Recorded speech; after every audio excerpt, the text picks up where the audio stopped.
Hello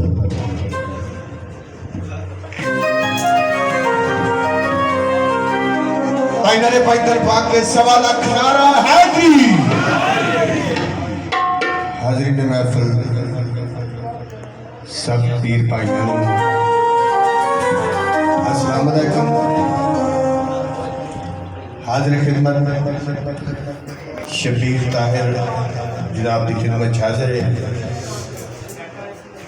गाण वाले की आदत होती है कि जेड़े दरबार से जाना जिथे प्रोग्राम करना उथे कह देना कि असी मरीद हाँ, लेकिन मैं हक सच का मरीद हाँ। मियाँ इकबाल साहब का गाना बन मरीद हाँ और तकरीबन 4-5 दिन तो लगातार साड़ा थिएटर का सिस्टम है।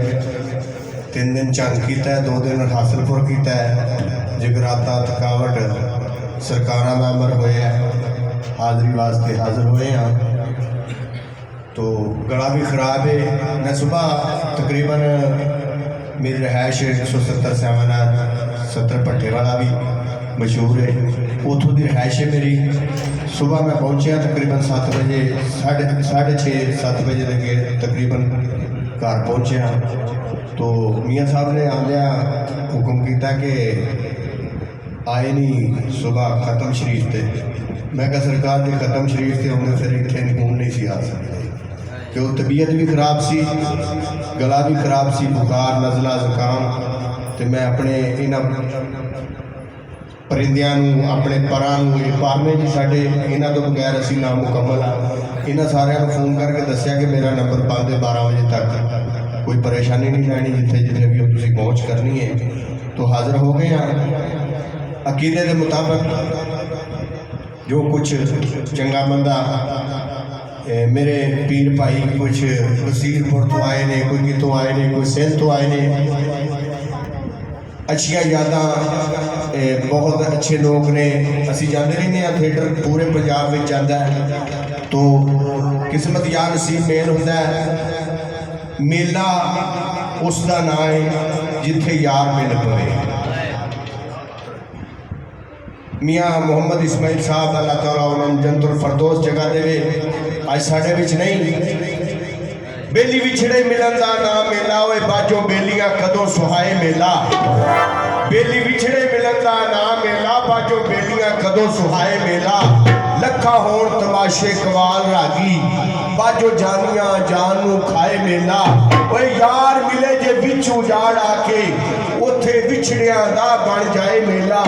ओए पुछो उन्हां नू जिन्हां दे संग टुट गए मेले विच भुखड़ आए आए मेला। मेल होते ने जिउंदिया किस्मत या नसीब। तो अकीदे के मुताबिक सबसे पहले अल्लाह ताला और उसके प्यारियां का जिक्र, उस तो बाद बाबा इस्माइल सरकार की काफ़ी, उस तो बाद मार्फत रात का रंग। लेकिन दायरे के अंदर अंदर कोई भी बोल इंशाल्लाह ऐसा नहीं होएगा जिहड़ा दायरे तो बाहर होएगा।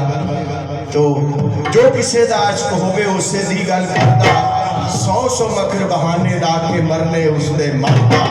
जिहड़े सज्जन काम नहीं आउंदे औखे सौखे वेले, उस बेफैज सज्जन दे नालों चंगियां यार अकेले। बिस्ती दे हलवे नालों साग सरों दा चंगा, बेगैर सज्जन दे नालों संग कुत्ते दा चंगा। लक दी नालों टुट दी चंगी बेकदरां दी यारी। शुक्र होया लड़ नेड़ियों छुटा उमर नी बीती सारी। आशिक़े नबी आशिक़े रसूल बैठे हो तो चंद बोल पाका की तारीफ।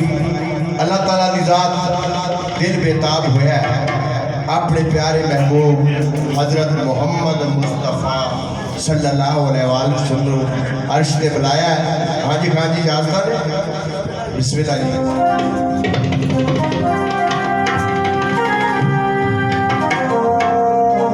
सरकार इजाज़त है।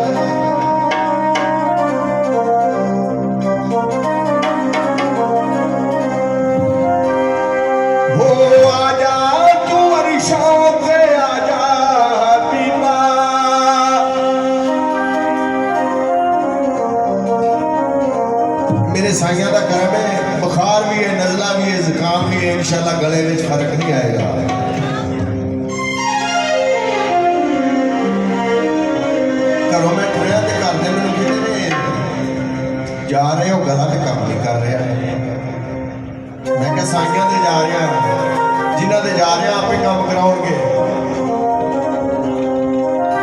जा मैं सदके